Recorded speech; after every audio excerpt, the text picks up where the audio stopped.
And as Mr. Vargas said in Fast Times at Ridgemont High, good day, everyone. Look, I just switched to Sanka, so have a heart. It's Creative Tony. It's Paulie Mac. It's time for Paulie Mac's Particles. Want to say what's up to all y'all on the text line. John Joseph, Darren Reyes, Tom Peralta, Miguel Salas, Bradley 84, John Joseph, G-Man Music. Let's see. Naomi's in the house. Mike Persino. Look at Brian Narag, man. Brian Narag, younger brother of Rags, is with us today. So this is great. Great to see everybody. Marcel, what's up, kid? How you doing today, Creative Tony, on a rainy Tuesday here in the Bay? What's happening? I'm good, man. As far as the rain goes, I'm actually enjoying it because I love the day after a good rain. It's phenomenal. So tomorrow, I think tomorrow, phenomenal. Well, because the air is clear and fresh and clean, and everything is like glistening and like I don't know. I just feel like Mother Nature is at her finest the day after a good rain. So I enjoy the rain too. I'm not, and by the way, again, I couldn't be more anti-umbrella. So it's just rain, people. I don't know. And I was talking to this about my daughter because we went to my son's flag football game on Sunday and she had an umbrella standing next to me. And I said, "Hey, kiddo, the water that's falling off your umbrella is going right onto me. That's pretty cool." And she goes, "Okay, well, deal with it." And she walked away. Well, I'm with your daughter on this one too, because I'll be rocking the umbrella when I go out today. I'm not into getting soaking wet and then just sitting in the damp clothes, especially because now I'm getting a cold, which is great. Yeah. I'm happy. Yeah, getting a little cold. So I'm going to umbrella up when I go outside today, much to your chagrin. But that's how I got more anti-umbrella. What about like a hood? Just keep it like a raincoat on and a hood? Well, a hood is great to keep your head warm. What about the torso and lower sector of the human body, Tony? It'll be soaked with rain, and I'd rather not sit in wet clothes, especially when I have okay, well, fine. That's fine. Real quick, before we get on to the day's events, we got a lot to talk about here. The NBA trade deadline's quickly approaching. But what about at a game? Say you're at the Stick. I remember. No, I never brought umbrellas to a game. I never did that. But you know what I did have, dude? I think there might be pictures somewhere of this. This is do you remember that NFC Championship at the Stick in '98 when the Niners hosted the Green Bay Packers and lost? Okay, that game, there was a massive rainstorm the entire day. Dude, I fitted myself. I actually went out to like a sporting goods store. Because first of all, you can't bring an umbrella to a game because then the people behind you can't see, right? So I had, dude, a matching top and bottom, dude, rain pants and rain top. Dude, Tony, bright red. For the Niners, I was dressed in red from head to toe. So whatever. Dude, I'm actually stunned at the NFL because NFL is king. I'm surprised the NFL doesn't have like licensed like rain snow gear that you can buy that's like in the colors of your squad. You know what I mean? Dude, I'm surprised it doesn't exist. Go.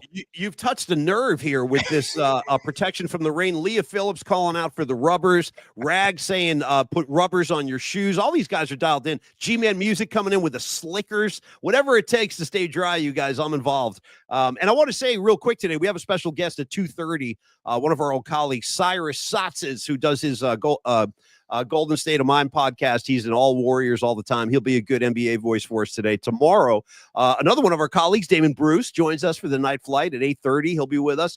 Thursday is going to be awesome, dude. We're working on getting our good friend Mark Ibanez on the show. Yeah. Had a 40-year run at KTVU as their sports anchor. He's a good friend of ours. I talked to him on the phone today. He's doing great. He's retired now.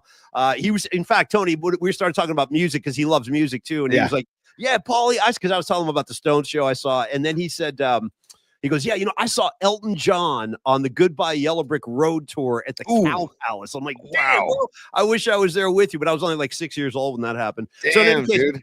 And then on Friday, so hopefully we'll get Ibanez. We're working on getting him for Thursday. And then Friday, our buddy Rags comes in all the way from the East Coast with his, I think he's expanding it to 4 top 4 reasons this is the least likable Super Bowl of all time in terms of the matchup. Because I think by the way, speaking of the Super Bowl, you got Roger Goodell responding about the refs. You got the executive director of the officials responding. Like, it's touched a nerve, man. It's pretty funny that they're responding and like giving this even attention. Yeah. The fact that they're denying it and giving it attention tells me something.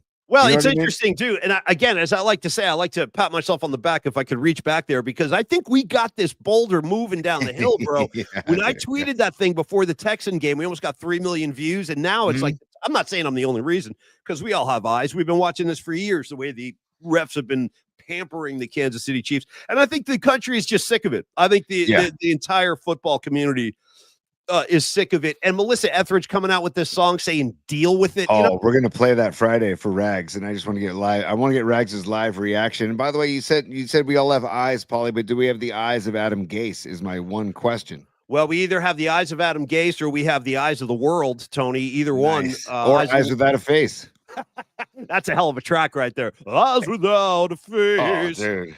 I got no problem with Bill Idol. No, I've seen him. I've seen him again. live. I want to emphasize it's not Christmas time, but when December rolls around again, go get the Billy Idol Christmas album, the holiday album by Billy Idol. It's fantastic. It came out 3 years ago. It's so damn good. Give me a couple of the tracks. Like, what's he singing on there? Like White Christmas? He does like Here Comes, White Christmas, Here Comes Santa Claus. What's the Silent Night? He does a great like Silent Night, like slows it down. It's beautiful, man. I got no problem with Billy Idol, bro. He was actually in a legendary punk band before he started a solo career. He was a singer in Generation X, and they were based out of London in the late 70s. He's got credentials, man, and his guitar player, Steve Stevens, is a monster. And he's still, and they both still look good. They took good care of themselves. They knew like kind of when to say when and said, hey, if we want to be around for a while, we better start taking care of ourselves, you know? Bro, Billy Idol comes on stage now shirtless. He's got like washboard abs. I don't know where are these guys getting these physiques from. I have no idea.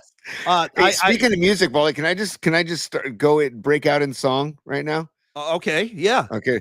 Desperado, why don't you come to your sin? So the theme I want, give me desperate songs, dude, because I feel like the Dubs are desperate, dude. You any thoughts? Well, wait. So are you asking? Well, I'm not sure. I understand your question. What are you saying? I was just singing Desperado because I feel like the Dubs are desperate. Do you feel the Dubs are desperate? I'm curious because like I feel like they're desperate, dude. Like I'm like looking over to what's going on in the sporting world today and the trade deadline coming up on February 6th. Yeah, I mean, I feel like supposedly, and we can get into it at Bookmarks.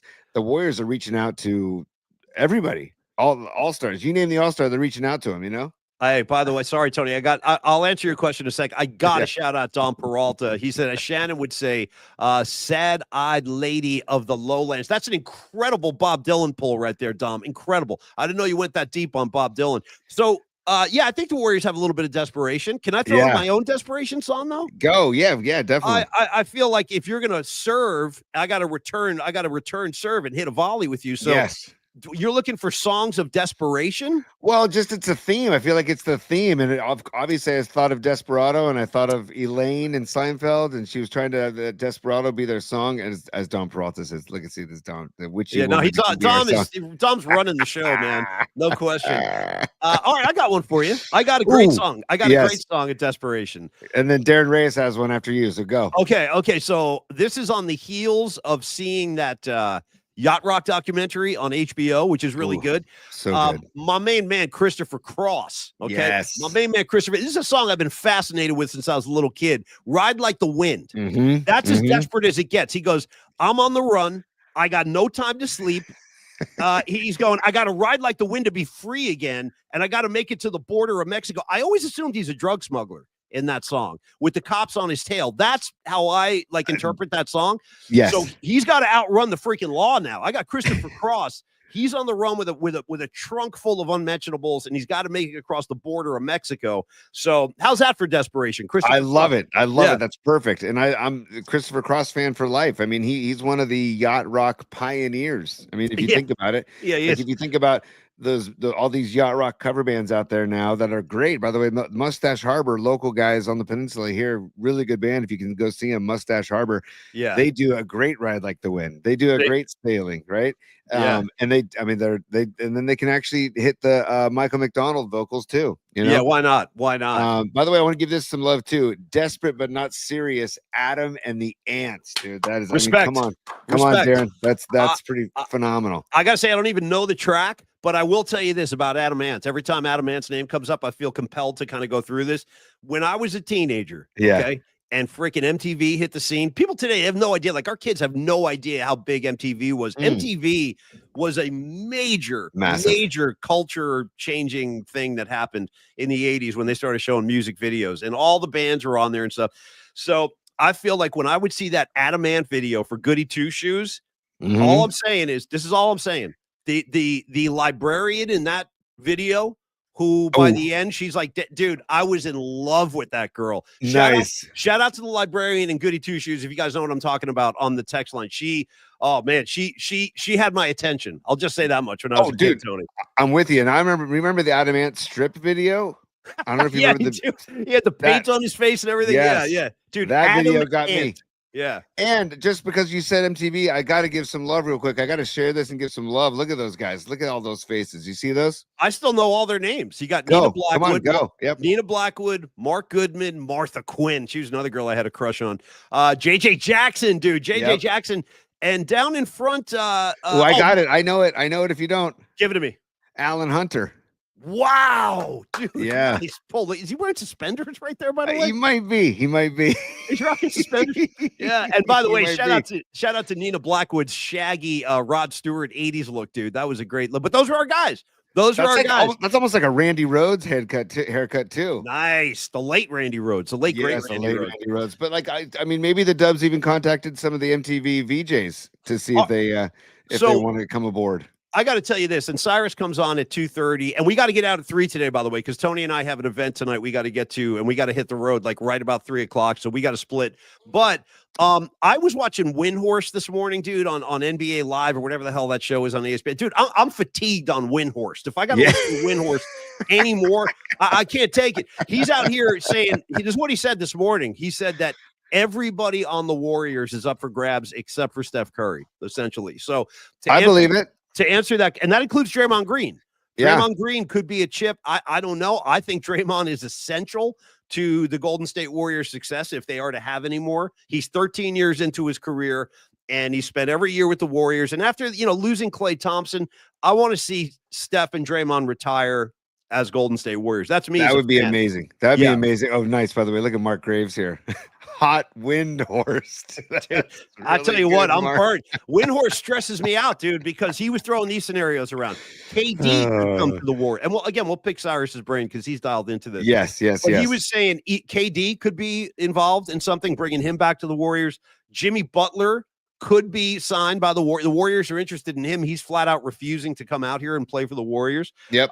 He said Phoenix is like his only destination. Don't you love how these guys call their shot? Tony, I hate it. I'll only work for NBC News. Okay, that's all I want. So you got to hate it. Yeah, exactly. And having impressionable kids at the ages of 9 and 11. My son's birthday's today, by the way. Happy birthday, Dom.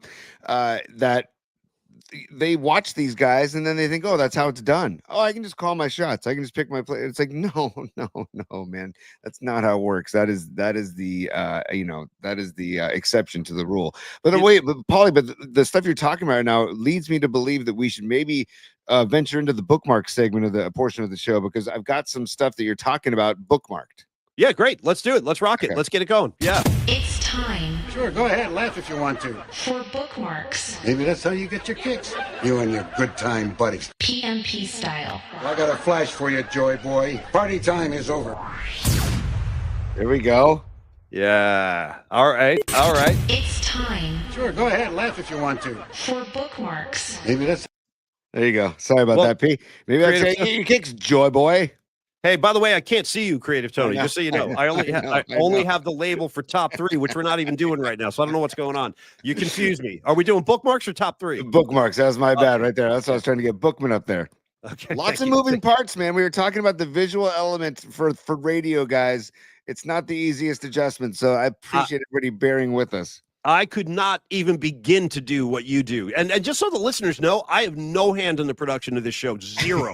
I just sit on my fat ass and riff. And Creative Tony, on the other hand, he's riffing, but he's also running the show and producing all the elements. So no sweat, T. Give me your bookmarks. What do you got, kid? So bookmarks, I'm gonna load some up here. You were just talking about your guy Windhorst, right? And he has there's something that he was saying earlier. If I can find it here, Brian Hot Windhorst. This is Draymond, or no, this is Shams. This is Shams talking here. Okay, Paulie. All right, Shams. Yeah, because this is what this is why I was thinking about desperation, and this is what has me thinking desperate. It's an interesting scenario here. Let me get the volume. They make calls on every stuff. Here we go. Let me just start this over here, buddy. Right? Sure. I want to see this. Are the Warriors are legitimately calling about every all-star player. You just name the all-star player. the Warriors have probably called it. And Paul George, they have called it. They made calls on every star. And that, of course, includes players like LeBron, players like Kevin Durant, players like Jimmy Butler. They are making calls. They are dead set on trying to find another superstar player with Stephen Curry. That is another subplot to this trade deadline as well. How about that? So yeah, it's just amazing how the times have. I want that Draymond. Can I get that? It's coming next. It's coming next. It's coming next. Okay, so I'll just comment real quick. So first of all, I am of the belief that Kevin Durant never should have left Golden State. I mean, I think his thinking was, I've won 2 rings with Golden State, but people are saying that I latched on to Steph and Clay and Draymond for success. So I think he wanted to go out and build his own thing, but it just hasn't happened. It failed with the Nets, him and Kyrie. That was a disaster. And Phoenix, I mean, they're not going anywhere. They're a 500 team, just like the Warriors. But I do think that if Kevin Durant got back to Golden State, I think it's a game changer. And now the Warriors are definitely going to be a playoff team. I would love to see KD come back to the Bay. A lot of people have harsh feelings, but I will tell you this, Tony. Every interaction, and I didn't have many, but when Raymond would invite us to practice, Raymond Ritter, shout out, Warriors PR guy, he's the best. I always had great encounters with Kevin Durant. Like, he was super cool. I told you, we talked about Rick James and stuff. He was really, really cool. And obviously his skills on the floor speak for themselves. So I say yes. Now, what if you had to get rid of Kuminga, Wiggins, draft picks, and maybe even Draymond Green for Kevin Durant? What would you say to that? I would do it. KD, I saw him the other night when the Suns played the Warriors, and man, did he look good. And he's all over the floor. Granted, he's not a big man. He's a huge human being, but he doesn't play low, right? He's more of a perimeter player. Yep. So it doesn't fix the problem that the Dubs don't have a big dude, but maybe Quentin Post. They just put in Quentin Post, and it's like, hey, Quentin Post, use all your fouls and just be a hack man down low, Yeah, I like Quentin Post. By the way, real quick, too, I got to say something funny. I saw a headline earlier today on ESPN that said, I swear to God, Los Angeles Lakers on the hunt for a big man. You guys just gave away one of the best maybe the best big man in the entire league. Now they need one. So to your point, it ain't just the Warriors. All right, give me this Draymond thing real quick. Great. Draymond's talking about like the trade deadline coming up. Here we go. Okay. To be aggressive, and I understand it. Let me start back. Right here. It's not an organization that's going to do anything dumb, but they're going to look to be aggressive, and I understand it. I respect it. So, yes, when you're sitting at 500 and you have the expectations as an organization that we have, it's definitely going to be a little more intense. And then you add into the fold of, like, Luka Doncic just got traded, so everyone thinks everything's possible at this point, right? So I think everybody's wondering, am I going to be next? No question. Yeah, I think that's legit. Maybe with the exception of Steph Curry, as Windhorst said, basically everybody's up for grabs at this point. But if you're asking me, I want Draymond Green in Golden State. I think he's essential to their. I mean, nobody understands Steph Curry on the floor like Draymond. Mm-hmm. Draymond and Steph are so dialed in. If you see the way Draymond can feed Steph off the pick and roll and stuff, it's poetry in motion. And just his IQ. Draymond Green is one of the smartest, maybe the smartest player in the entire league. Dude, I remember Marcus Thompson telling you guys a long time ago that Draymond Green is like the Steph Curry of the defense. And I was like, that is a great way to put it. Who said that, Spearsy? No, Marcus Thompson saying. Oh, Thompson, telling you and Murph a while ago, and it's like that's a great way to put it. Right. And my dad has always called him like the Ronnie Lott of the Warriors. I like that. And I was like, that's a great way to put it too. I would hate to see Draymond go. If I had to choose between Wiggins and Draymond, I would like to see Draymond stick around. And same Wiggins, here. And that's no knock on Wiggins. I feel like Wiggins, he's a quiet dude who goes out there every night and puts numbers up. He's always guarding like one of the best players on the opposite team. So he's an incredibly valuable piece. But you can't have it both ways. If you want a Kevin Durant or Jimmy Butler or whatever, you're going to have to give something up.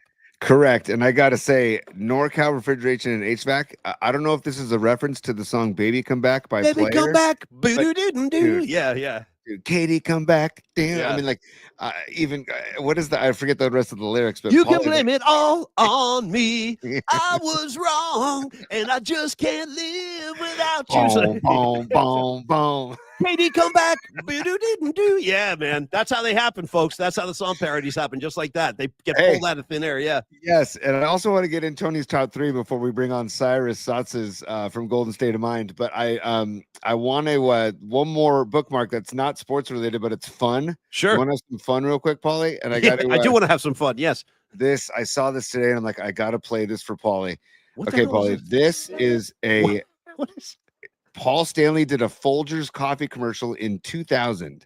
Okay. It never aired. Okay. But now it's circulating. Are you ready? Paul Stanley of Kiss, the Star Child. Paul Stanley of Kiss. The guy who wrote Detroit Rock City, Love Gun, and Black Diamond. That's who you're talking about. Okay, that's my guy, Paul Stanley. I'm a fan. Did a Folgers commercial. And since you talked about having a cup of Sanka to start the show, I figured this is a good way to end bookmarks. You ready? Okay. Yeah. Here we go.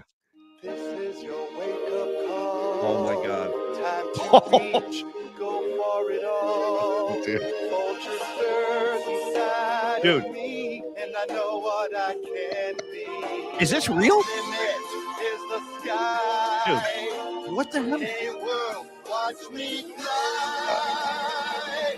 The best part of waking up. Oh my God. Oh my God. Did you see the pose at the end, dude? Yeah. Is that amazing? Holy yes, that is incredible. Here, one more. You know what? I tell you what, Paul Stanley for president, bro. As far hold on, go back at the end. I saw a signature, lower left-hand corner. Check this out. We'll do the chorus one more time. He's got his own autograph. Yeah. Look in the lower left. Watch this. See it? Yeah. I was so distracted by this pose that I missed his signature on the first one. That's amazing. I'm trying to pause it.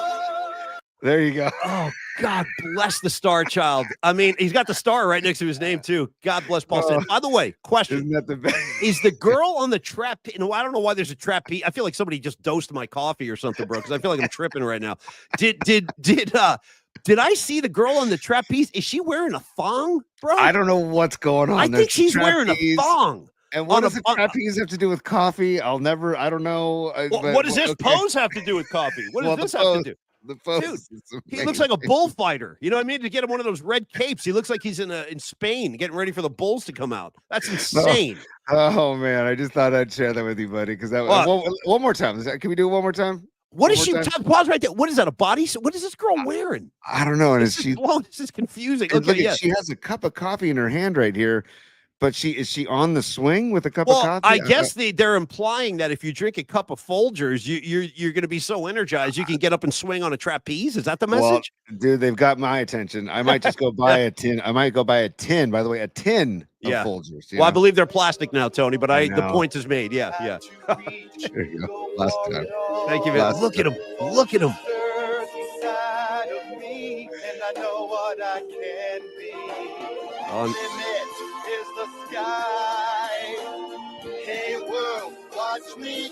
Okay, I got it. Hey world, watch me fly. Hey, you know what?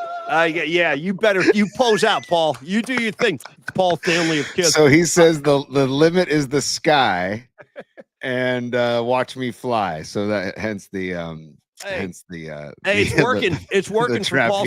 I mean, dude, this guy's ageless. He's out here fighting bulls, drinking Folgers. He's doing rock concerts with Kiss. God bless the Star Child. That was tremendous. Thank you, Tony. I needed that. Oh, you bet, man. I didn't know Stanley was a Folgers guy. But by the way, everybody, please follow Paul Stanley on social media. He is a very entertaining follow. What is he like?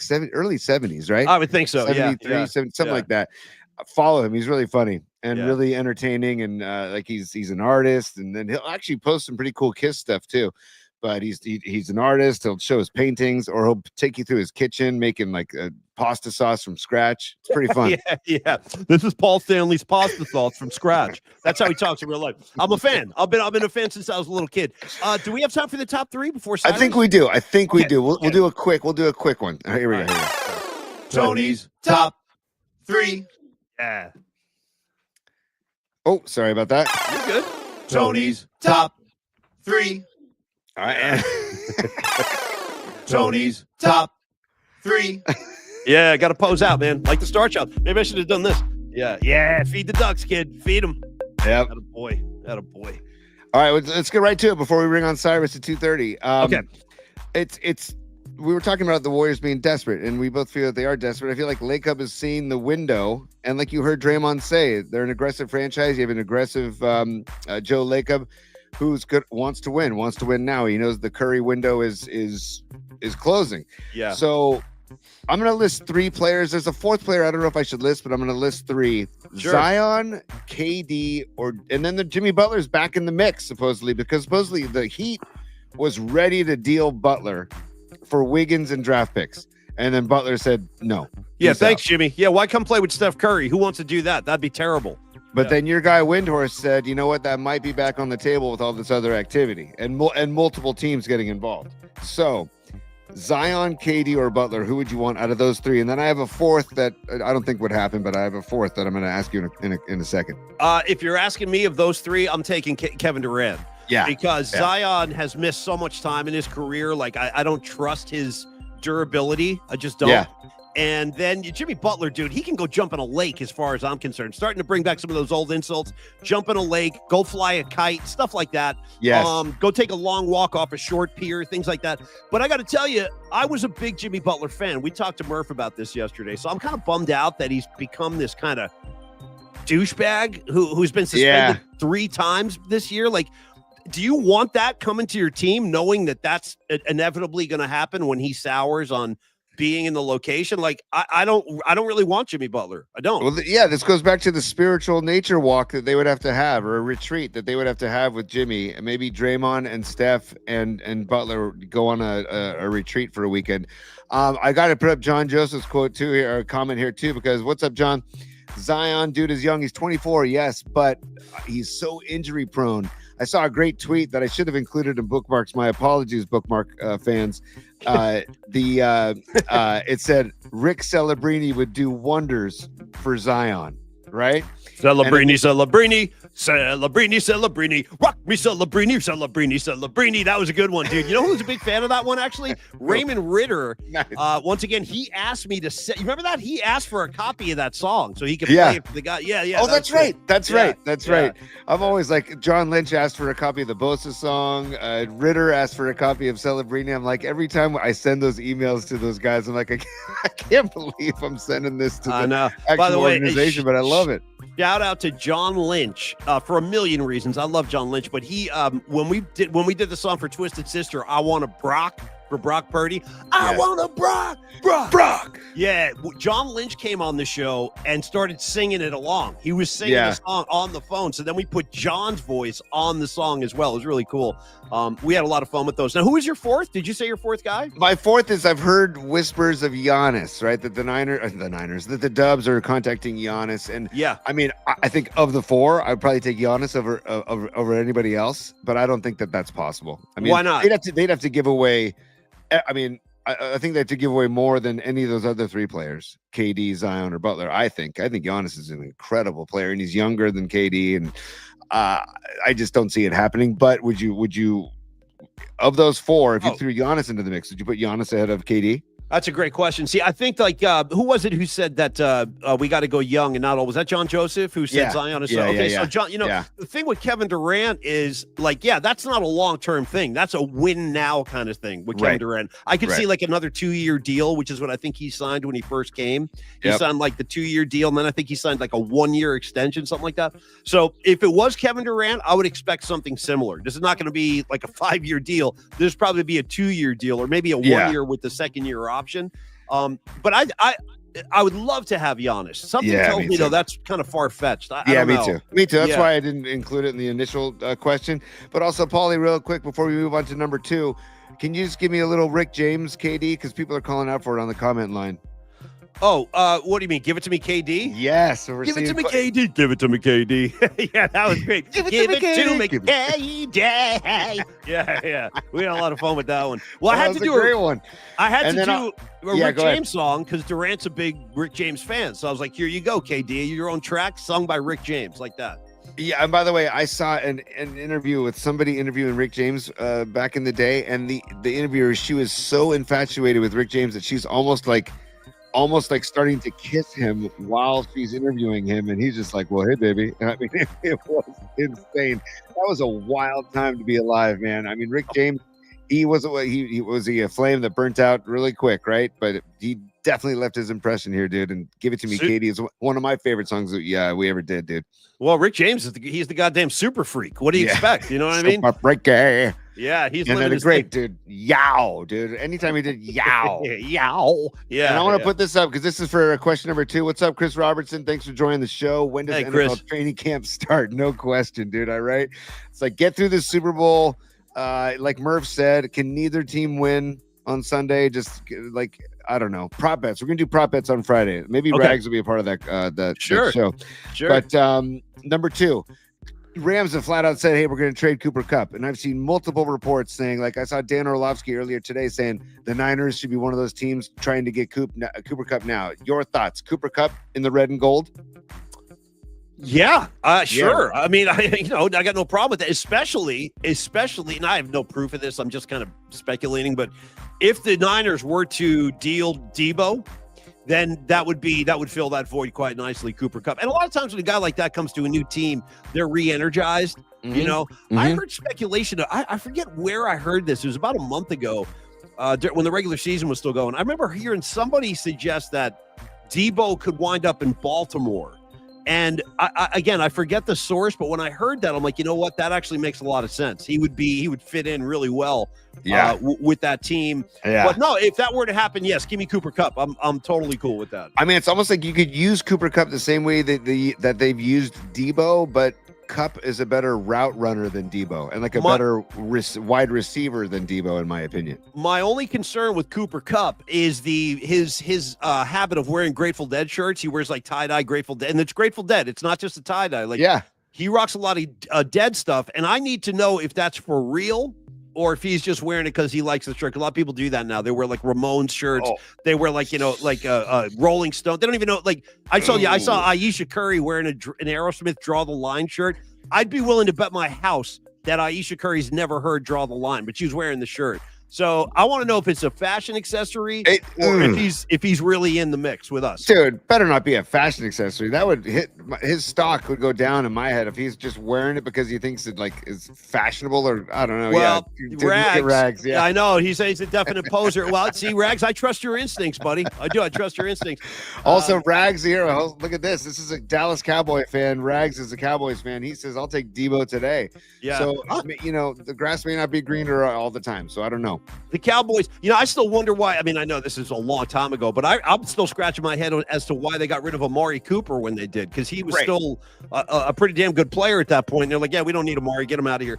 So yeah, we got our own problems out here, Rags. Trust me, we got our own things we got to deal with. Hey, Paulie, real quick too, I would see this from Sons of Johnny LeMaster. He says Steven Tyler performed on Sunday. I don't know what that reference is to. I don't either. You've got my attention. You've got our attention. Yeah. Hey, Boo, Sons of Johnny LeMaster. What do you please expand? Elaborate. We want to know. We want to know. Yeah, he had to cancel that tour last year because of his throat. Sorry, man. This is an old school riff, dude. When anybody says up yours, that is the best, man. My grandma used to say that to my grandpa. Like, well, hey, well, you got to give him the source. Where did that come from? I don't know. The source. Sorry, from HVAC's post right there, from his comment right there. No. I'm saying, dude, that's he's quoting Pete Franklin. Do you remember the Pete Franklin quote that they used to play on KMBR?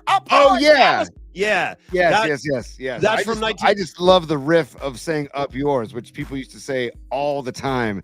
And I used to hear my grandma say it to my grandpa when he used to piss her off. It was the best. But you got it. First of all, Pete Franklin was the guy who said that. And second of all, let's give credit where credit's due. The whole Up Yours community, I think, was born from Vinny Barbarino on Welcome Back, Kotter.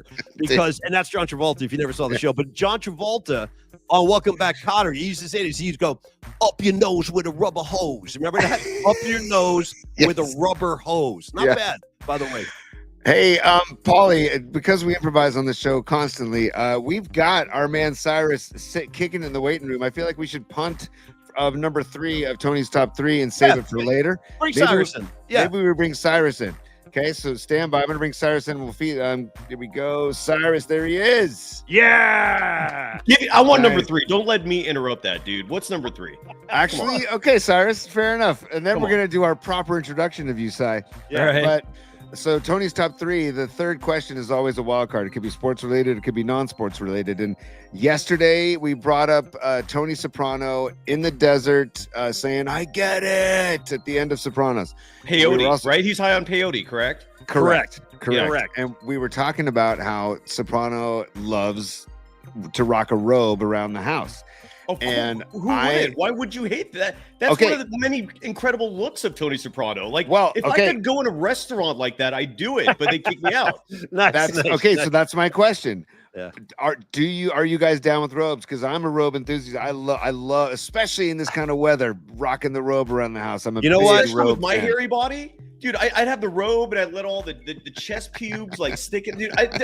The whole thing would be rocking, bro. Hey, Sign me up. I'm actually tempted right now to. I rather answer Tony's question, Cyrus, with actually, as Jeff Spicoli would say, this is a little demonstration of that. Nice. Would you guys mind if I just walked away from the sports desk here for a moment and returned with some props? Only if you return with what I hope you return with. So yes. Stand by. All Talk right. to Cyrus. I'll be right back. Okay, Cyrus. So, dude, by the way, we're going to get into it when Paulie comes back more. All right. But please, why don't you tell everybody what you're doing now and tell them where to go, how they can follow you, how they can like and subscribe, because we're a fan of your work, obviously. But tell everybody else what you're doing. So go promote. Thanks, brother. It's good to see you, Tone. It's been a You little too. while. I mean, it's been a long time since I've seen you in person, dude. I We're long know. overdue.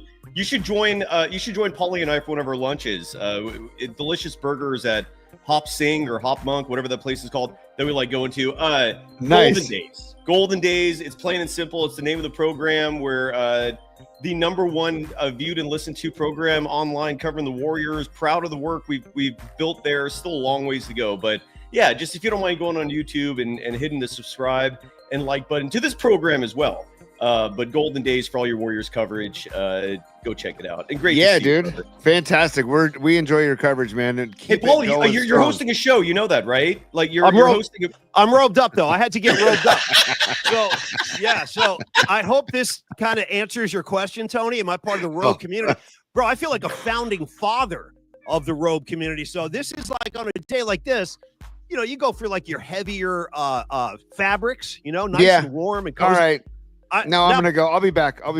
Okay. Here's my one gripe with your robe, Paulie. Okay. It's dark. Yeah. So you've got like a bougie, like upscale look. Like Tony Soprano had the white robe, and there's a level of like mental health hospital to that, right? Like there's a level of crazy associated with the white robe. When you got a black robe, now you're looking a little too svelte, dude. You're looking too a Hugh Hefner almost. Like, oh, nice, nice. It's less a Soprano, more heft. And if that's what you're going for, bravo. Oh, it's so comfortable though. No, I don't even. I'll be totally honest, Cyrus. I mean, this is the first time I've ever showed off a robe on the show, so I got to say, one, I don't really care what it looks like. I'm going for maximum comfort and warmth. So this is like my go-to winter robe. Because Cyrus, I'm a man of many robes. Okay, I got other robes. I swear to God, for other times of the season, and I'll show you in a sec when Tony gets back. But how about you? Are you a robe guy, Cyrus? Do you rock the robe? I used to be, but it's almost like it's too much now. So the robe is like an extra layer that has become unnecessary for me. Like if I sleep, I don't know if we're going this level, but I go buck naked, man. I'm comfortable like that. You go commando. And yeah. Do you sleep in the nude, or what's your sleeping pattern? I sleep in a t-shirt and shorts, like just kind of sweat shorts. Yeah. All right. I do that in the winter. It's too damn cold for the nude attire in the winter. But so the robe is, I endorse it. I love it. Yeah. But I just don't have the time for it these days, man. Did Creative Tony give you a proper introduction when I left to get the robe? Sure. Yes. Well, he just told me to promote, and I mentioned Golden Days. Search for it on YouTube, subscribe to it. The handle on social media is Golden Days Pod, is at Golden Days Pod if you want to find it there. So, and I've been a guest. Look at this. Here he comes. Okay, see, let's robe up, dude. Why play games? Let's robe up, man. This is what it's like. In fact, I encourage all our viewers to go ahead and robe up as well. If you guys are at home, throw your robes on. Let's get, you know what, Tony? Maybe we start a tradition like every Tuesday we do our show in a robe. What do you think? It's fine with me, dude. I'm more comfortable now than I was 5 minutes ago. I am too. I feel much better. Now, of course you are. That's why they exist. They're comfortable. Shout out to Creative Tony. I like that look. It's kind of a plaid. It is. It's like that whole kind of vibe thing. And you look good, kid. I got to say, you look good. Oh, I do. Thank you. Like Dion says, look good, feel good, play good, right? I gotta say though, the mind starts to race, Tony. You know me, I like to explore. I like to get out in the world and explore. And I'm starting to wonder what you got underneath that robe. Oh, by the way, stand by. I want to make a costume change. I'll be right back. Hold on. By the way, so Tony Soprano, Cyrus, would always have like, the turtleneck. We can't call, the tank top. We can't call it what it used to be called. The white tank top. The white beater? Yeah. Why can't you call it that? Who cares, man? Because we're not. Bro, if there's a perk to Trump being elected is you can say shit like that again, man. Can we swear on your show? A little bit. Yeah. Okay. Yeah. Like Tony was trying to get all PC on me, saying like we can't say white beater. You call it the white beater. Who cares, bro? So that's what Soprano used to rock under the robe. Yeah, absolutely. Now this is like my summer robe. Okay, this thing is light. This thing is super light. Yeah.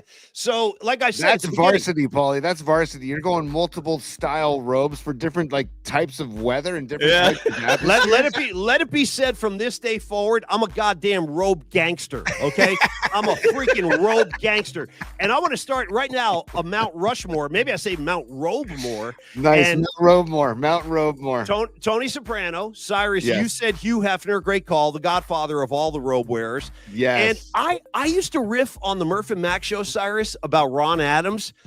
Ron Adams, special assistant to the Warriors, great defensive coach. He used to come on our show, and I was like, he sounds so confident. I bet you Ron Adams walks around the house with an open robe. Not even close, just open. You know what I'm saying? When you get to that age, who cares, right? I mean, you might as well have that thing just swinging, right? Just free balling. Why not? Like a penguin.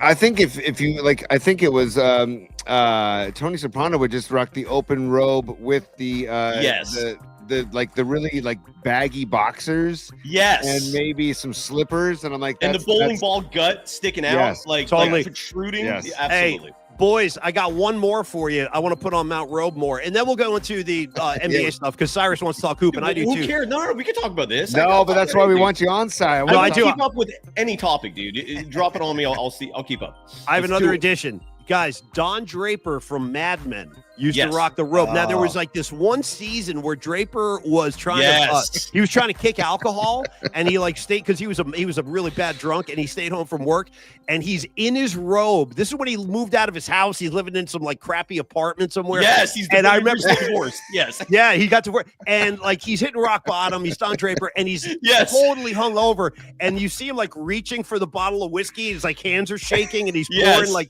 the booze goes all over the coffee table, like he misses the glass. He's robed up in that scene. FYI, he's robed up. Good imagery. Good imagery. Yeah. Dude. So no, the hand is shaking. The DTs are going. Don Draper.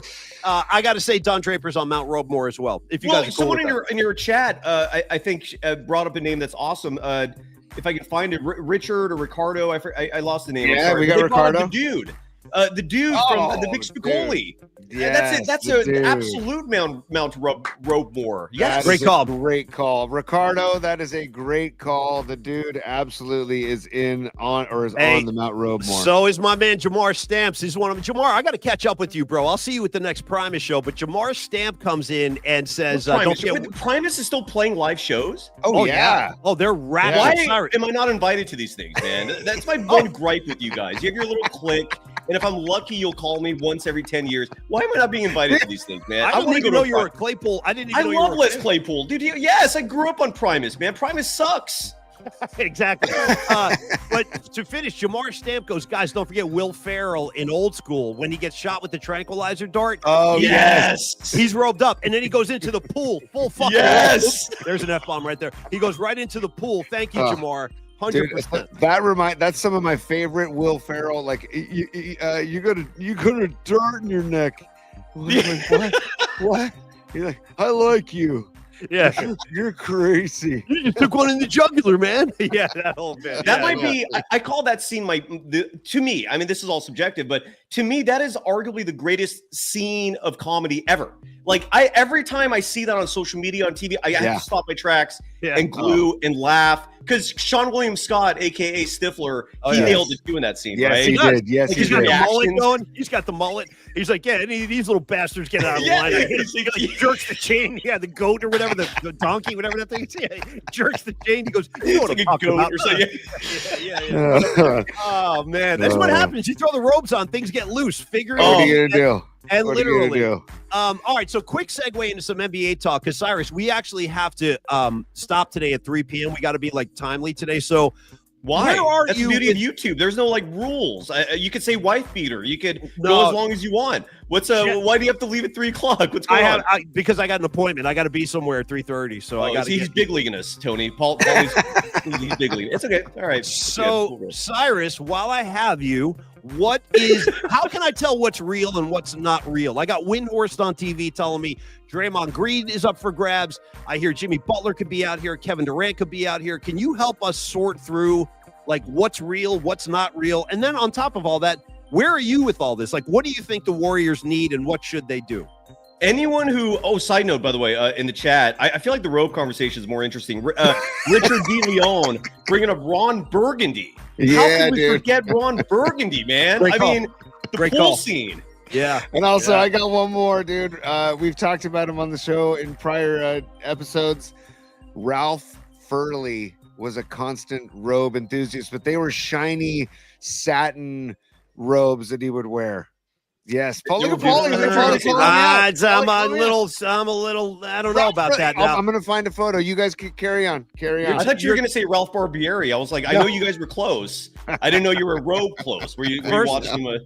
First of all, you got probably the two biggest Threes Companies fan on the planet, myself, and then on the comments line, Jeff Winkler, my buddy Winks. Come on, Winks. He's a black belt too. I don't know if you're gonna find Furley in a bathrobe. You're thinking of the silk shirts he would wear. He's not. You know what, Tony? Or is it corrected? I stand correct. No, you're right. You're right. There were some Furley robe scenes. They're coming back to me now. Right? My bad. Right. I think you'll have a hard time finding an image though. It's not often. I found a Stanley Roper image, right? I didn't find a Furley image. It's okay. Give me some Roper. It can't hurt. It can't hurt. Hang on. Let me pull it up here, Cyrus. What a show, dude. That show was so good. I mean, the comedy was brilliant. Every show today, ever since then, stole the basic premise, which is just random coincidences, which turn into the funniest things ever, right? Just people hearing things with a double entendres, and everyone steals that to this day. And you also had an excuse to have 2, maybe 3 of the most beautiful women on the planet just wearing practically nothing for 30 minutes. It was perfect television. Hey, nice, dude. Tony, nice pull. Nice pull. Great pull right there.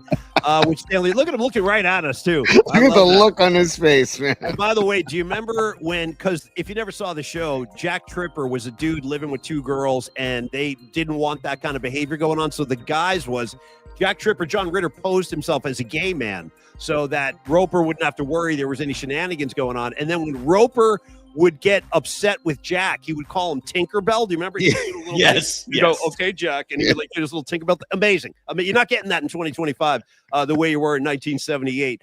So, it's so good. And then Bradley C84, dude. Great call. Brad Pitt in Fight Club walks out into the kitchen. He's robed up too. It's a hell of a call.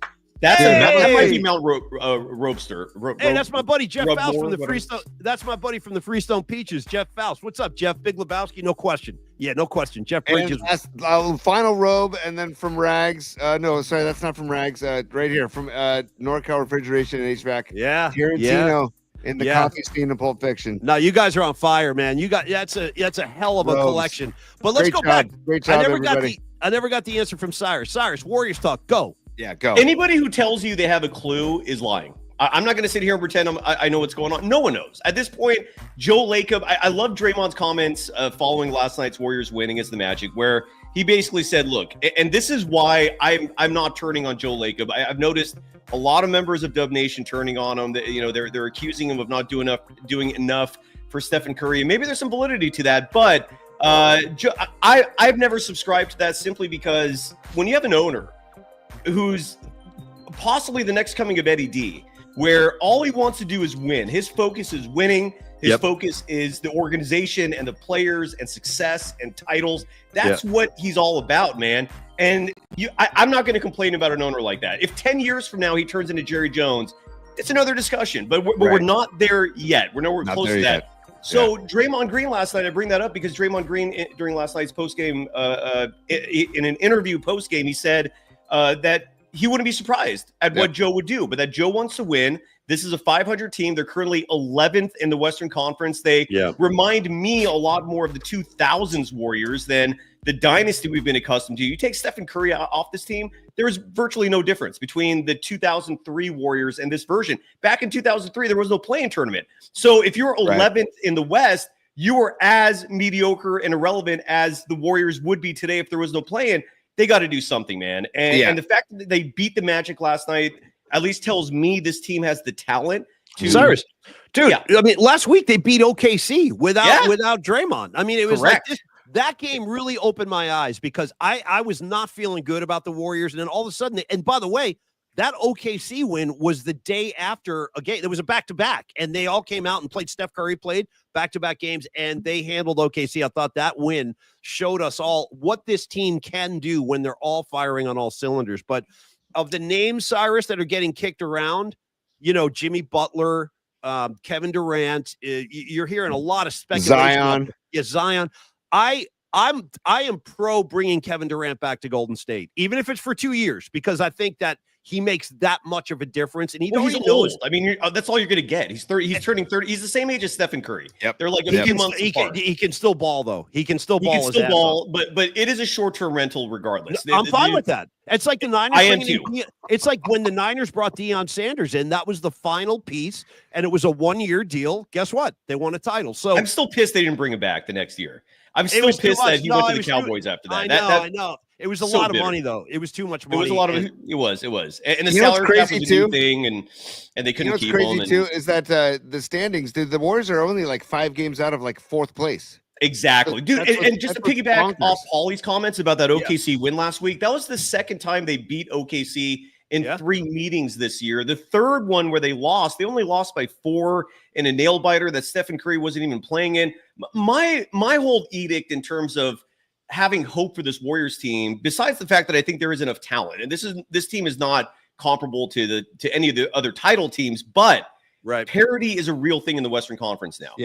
Very real. The reason why the Warriors need to make a move is because while they can beat teams like the Thunder, they can beat teams like Houston and Memphis, they're not going to beat the Nuggets. They're not going to, I don't even know, even with the trade, I don't know if they can still beat the Lakers. I don't think they can beat the Mavericks, given how big they are. So they got to make a move to bolster that front court and have some rim protection, have some easy buckets. The trade that I keep seeing, which I think will be what comes down. I could be totally wrong with this. This is intuition speaking.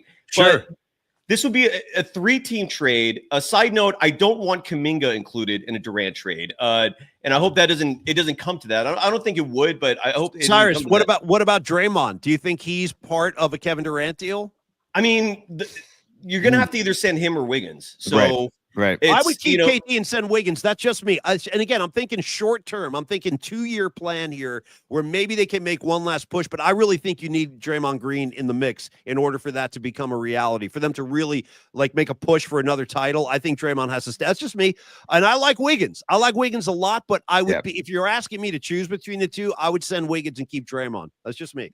And Wiggins is not untouchable to me. I know some fans love, holding on to the nostalgia of 2022, but the last 3 years, even recently, I know he's putting up good numbers, but the consistency isn't there. And look, he's the second best player, the second highest paid player on a team that's 500, 11th in the West. So I'm not glued to him in terms of like him being untouchable. With all that said, let me know what you guys think about this, because this is where Thursday might end up being.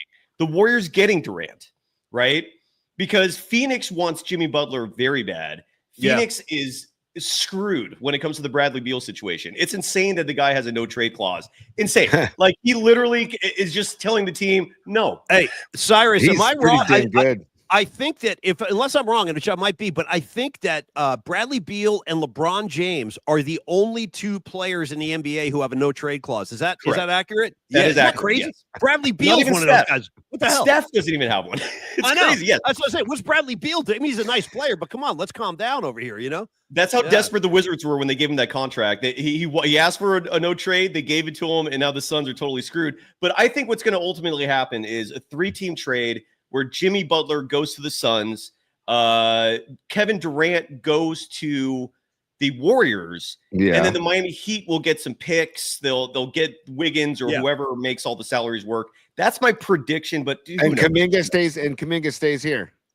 Correct. I think that's imperative, and I think Joe Lacob loves I agree. Too, so. I agree. I totally agree. I don't want to see Kuminga go anywhere. I don't either, I think that you guys, I don't either. But I do think the reality of it is that most teams that want to make a deal like this, they're interested in Kuminga. They want Kuminga because he's so athletic. He's so young. There's so much potential there. So I think that as much as the three of us want to keep Kuminga, I think we got to be open to the idea that he could easily be involved in a move like this. I mean, you might have to give up Kuminga to get Kevin Durant. You might have to.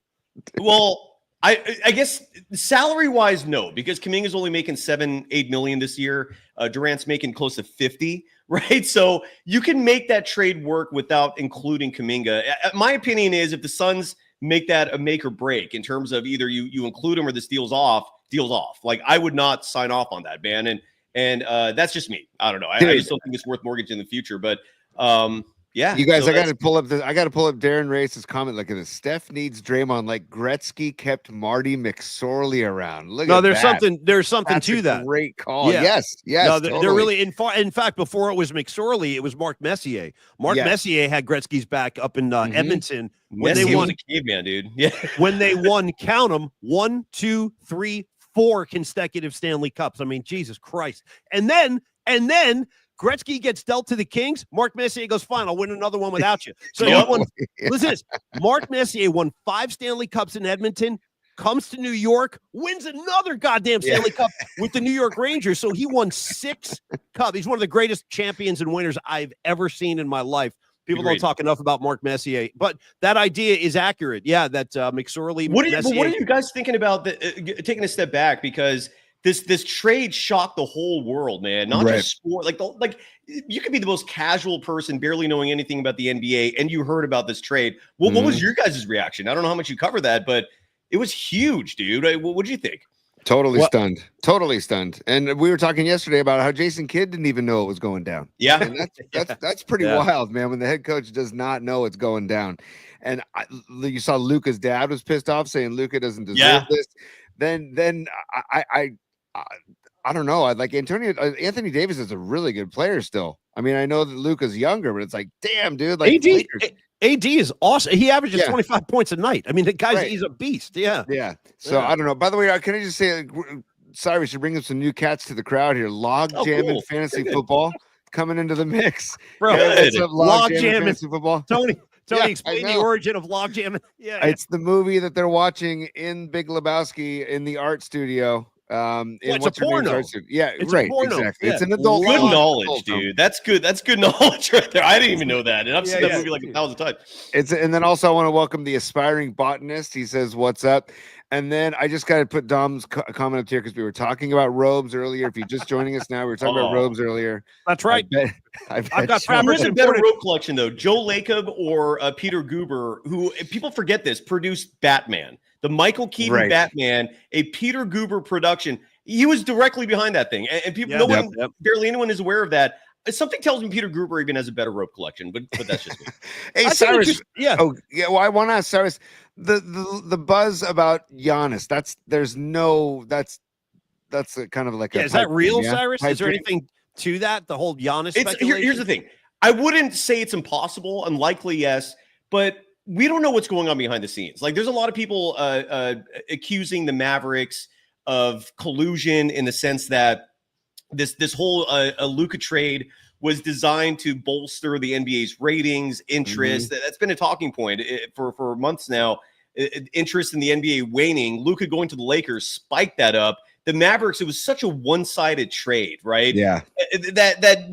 I can understand the conspiracy theorists thinking that this was a move where $100 million Bitcoin payments made to the Adelson family. You greenlight this trade. It's the catalyst for the Mavericks maybe moving to Vegas, and then a new expansion team coming and going to Dallas because the Adelson family made their fortune in Vegas with casinos. They're casino magnets. With all that said, the NBA of all the sports leagues, I feel like has far more of the behind the scenes, like pro wrestling level dramatics and theatrics behind it. I mean, the gambling part of it, they literally had a ref busted. You currently have players now under investigation for sports gambling. And my point with all that is, it would not surprise me if Giannis behind the scenes has had conversations with the Bucks, has had conversations with Steph, who he's friends with, and basically has told Milwaukee, I'm not winning again here. I'm out. I'm done. If you don't make this trade now, I'm going to make some noise. Who knows? And if that happens, we could see a blockbuster. And Jonathan Kuminga, in that case, nice knowing you, buddy. I love you, but Giannis is a different beast. I also got to hand it to the NBA. They have taken the spotlight away from the Super Bowl, and I couldn't be happier. They have. Me too. It's less time we got to talk about the Muppet and the Philadelphia Eagles. Cyrus, if the Chiefs win the Super Bowl, I might go on a mass murder spree. Well, I don't want to hurt anybody. I don't think it's happening. I think the Eagles are going to win. I really do. I hope so. I hate the Eagles too, dude. That my hatred for the Kansas City Chiefs it's profound. Okay, it's freaking profound. So I got to tell you right now, dude. I'm going pro Birds. I know it's a crazy stance for me to take, but I can't have those jackholes in Taylor Swift. The whole thing. I'm done with the whole goddamn thing. Tony. Do we have any other basketball questions for Cyrus today? No, I wanted to know about Giannis because real fast, you brought up your hatred of the Chiefs and Patrick Mahomes being like this villain in various sports fandom because of the Niners getting their asses kicked twice by him.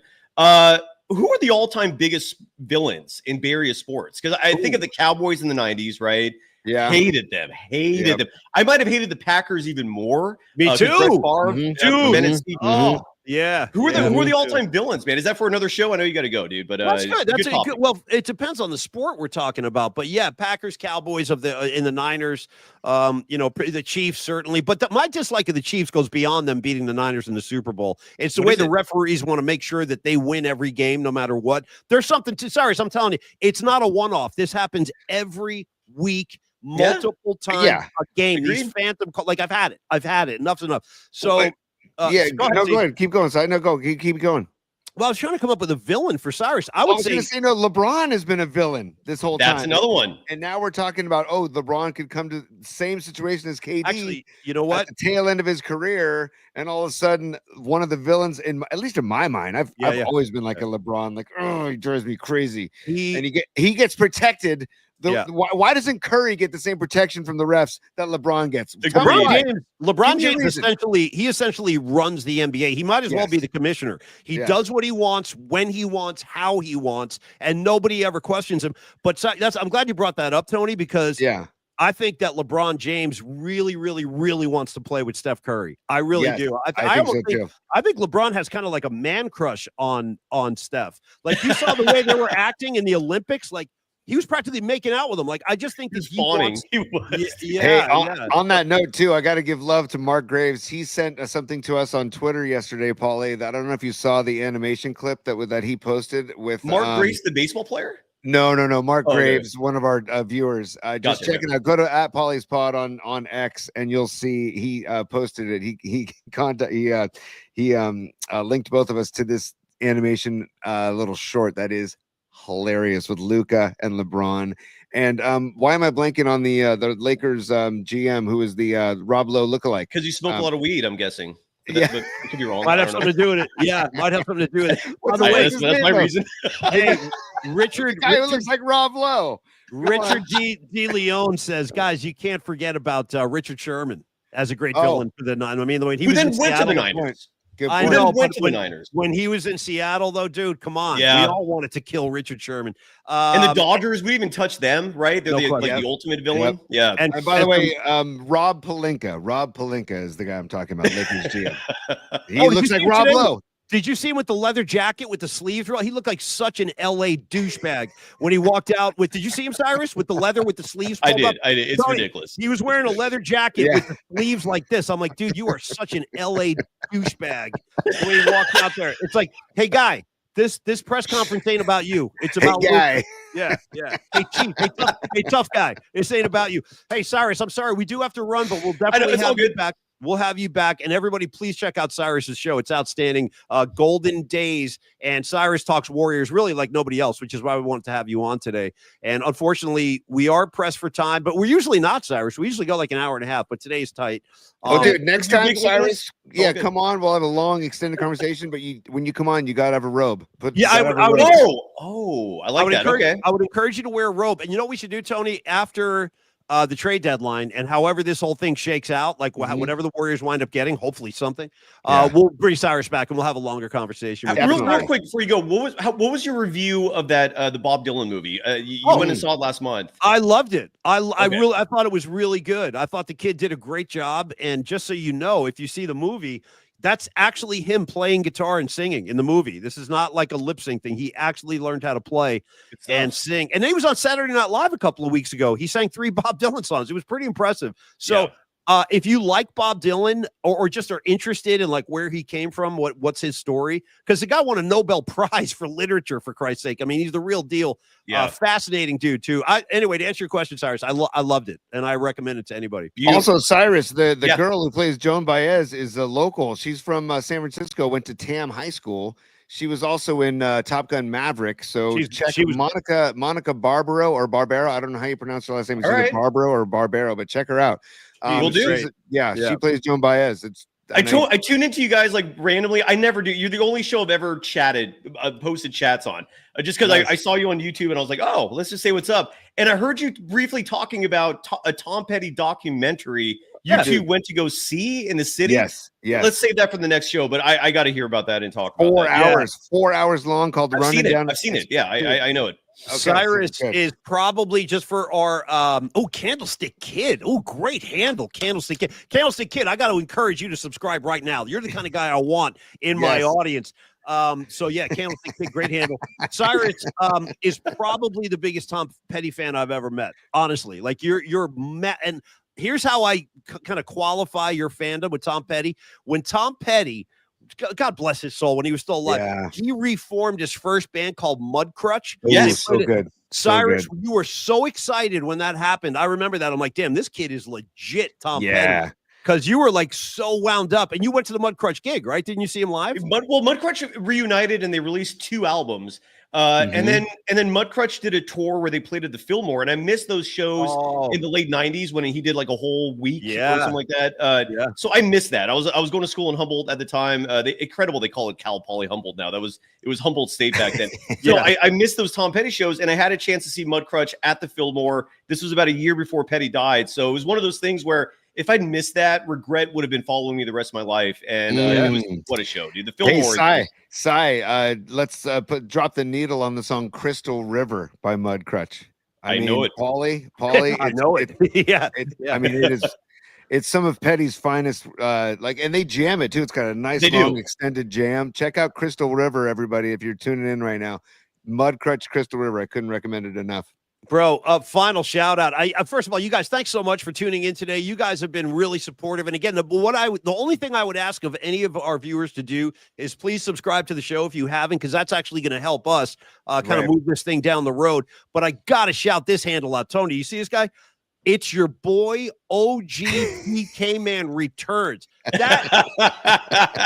That's the handle in the day. Look at all those letters. That's a whole. It's like hieroglyphics. You got to decipher that. But I dig it. I dig OG PK Man. Thank you for tuning in. And Cyrus, we love you, buddy. We'll be watching Golden Days. We'll be talking again after the trade deadline. Creative Tony, you be well. Keep that robe on. Stay dry. Use your umbrellas. Don't listen to Tony. Don't listen to his nonsense. You want to be wet? Get an umbrella. I say umbrella. Creative Tony, shall we dismiss the class? Yes, we should. Class dismissed. Yeah, every time I hear that, I want to go like on a Van Halen spree. God love you guys. We'll see you tomorrow. Sorry, I couldn't get enough. Yeah, me too. Me too. Cyrus, Thanks again, buddy. We'll see you tomorrow night for our night flight, 8 p.m. tomorrow night. We'll see you right back here on Paulie Max Particles. Peace, y'all.